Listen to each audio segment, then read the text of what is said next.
કમોસમી વરસાદથી રાજકોટના આસપાસના ગામોમાં ખેતી પાકને નુકસાન થયું છે। ખેતરમાં ઊભા રહેલા ઘઉં ઢળી પડ્યા છે। નમસ્કાર, હું છું નાગુબેન પુત્રી મમલ અને અમારા વિશેષ કાર્યક્રમમાં તમારું સ્વાગત છે। કમોસમી વરસાદના કારણે હાલ ખેડૂતોમાં ચિંતાનો મોજો ફરી વળ્યો છે, કારણ કે ખેતરમાં ઊભા રહેલા ઘઉં ઢળી પડ્યા છે। ધાણાના પાકને મોટા પ્રમાણમાં નુકસાન થયું છે। ન્યારા ગામમાં કમોસમી વરસાદ ખબકાયો હતો, જ્યાં ઊભા રહેલા ઘઉંના પાક ઢળી પડતા ખેડૂતો માટે ચિંતા સર્જાઈ છે। આવો સાંભળીએ ખેડૂતોએ શું કહ્યું। 20 વીઘામાં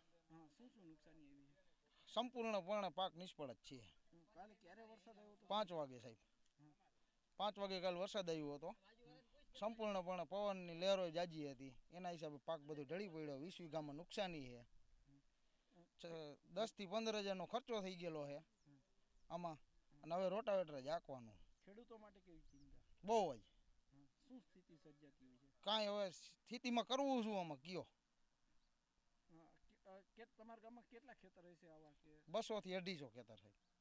કાલે ક્યારે વરસાદને શું આખી કાલે પાક આવા ટાઈમે ઊભો હતો, અત્યારે હુઈ ગયો, હવે કેવી ચિંતા છે? ચિંતા બહુ જ છે કે આમાં ઓપ્શન જ નથી કે કોઈ જાતનો કે શું કરવું ને ઈ જ। ઉનાળે જો પાણી હશે તો રોજી રોટી કમાવું, નગર ખેતી કરીને પણ મૂક દેવાનું। ભાગ્યા વયા ગયા શું થયું? હવે ભાગ્ય જવાનું કીએ હોઈ જવું। ઓકે, તમારું નામ? મારું નામ ઝાલાવાડિયા હિતેશ છે સાહેબ। અને શું અત્યારે કેવી નુકસાનની શું સ્થિતિ? કાલે 31 તારીખે સાંજે 5 સાડા 5ની આસપાસ અચાનક વરસાદ આવી ગયો, વાતાવરણમાં પલટો આવવાના કારણે। ત્યારે અમારે તૈયાર થઈ ગયેલો 4 મહિનાની મહેનત કરેલો પાક હાલ 15 દિવસમાં ખેડૂતના ઘરે આવી જાય એમ તો એવો પાક આજે નષ્ટ થઈ ગયો છે, જે તમામ સૂઈ ગયો છે, જે અત્યારે હાથમાં લેવા જેવો નથી।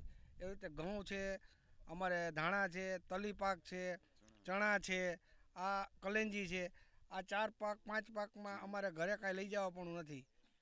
હવે ખેડૂતોને કેવી ચિંતા થતી હોય છે? શું હવે સાહેબ મગફળીમાંથી પલાળીને માન કરીને બિયારણના એના કર્યા હતા, બરોબર છે। એમાંય અમારે ભાગ્યા રાખેલા હોય, ભાગ્યાનો માન વ્યવસ્થા થઈ હતી।